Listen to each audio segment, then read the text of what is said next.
Assalamualaikum warahmatullahi wabarakatuh. Alhamdulillahirrabbilalamin. Wassalatu wassalamu ala asyrafil anbiya'i wal mursalin Sayyidina Muhammadin wa ala alihi wa sahbihi ajma'in.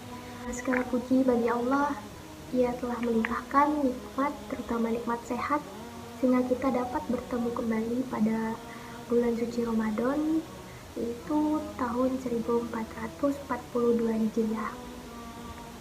Pada kesempatan kali ini saya akan mengisi kultum Ramadan mengenai cara menjaga keutuhan puasa. Sebelumnya kita harus mengetahui apa sih sebenarnya arti puasa atau arti siam.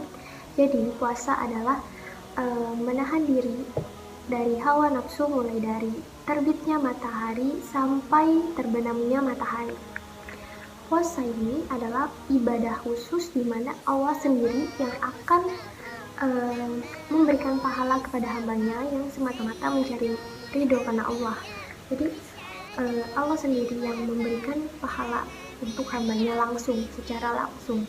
Puasa ini juga tertuang dalam Quran surat Al-Baqarah ayat ke-183. Bismillahirrahmanirrahim.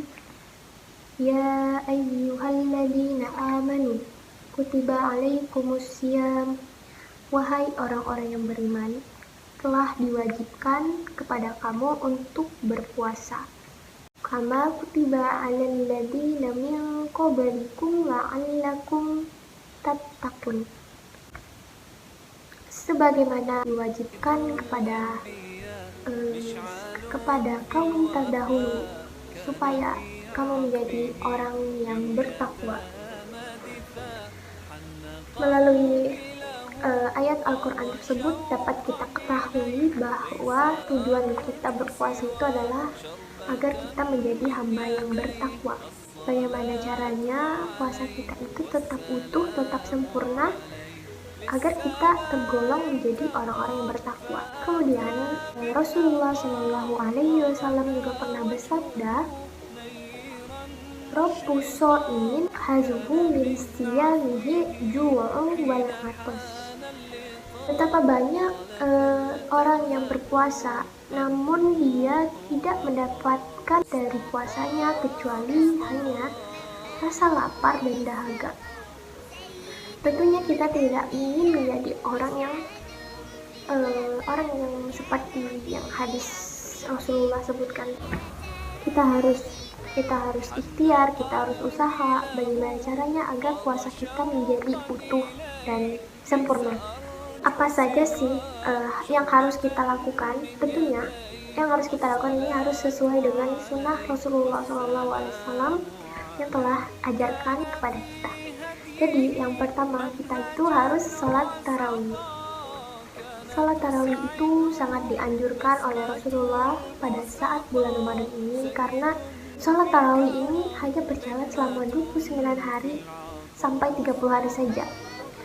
Sholat ini itu sangat istimewa, di mana sholat ini hanya ditemukan pada saat bulan Ramadan saja. Jadi kita harus sering melakukan sholat tarawih setiap malam.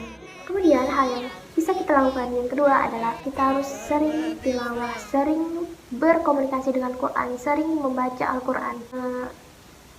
Rasulullah juga pernah bersabda, setiap huruf dalam Al-Quran itu dihitung sebanyak 10 kebaikan. Jadi bayangkan apalagi di bulan puasa ini. Bulan puasa ini segala bentuk pahala itu dilipat gandakan.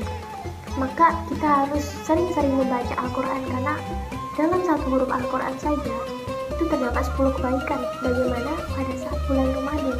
Ketiga, yang harus kita lakukan adalah bermunajat kepada Allah pada saat malam hari atau sholat tahajud.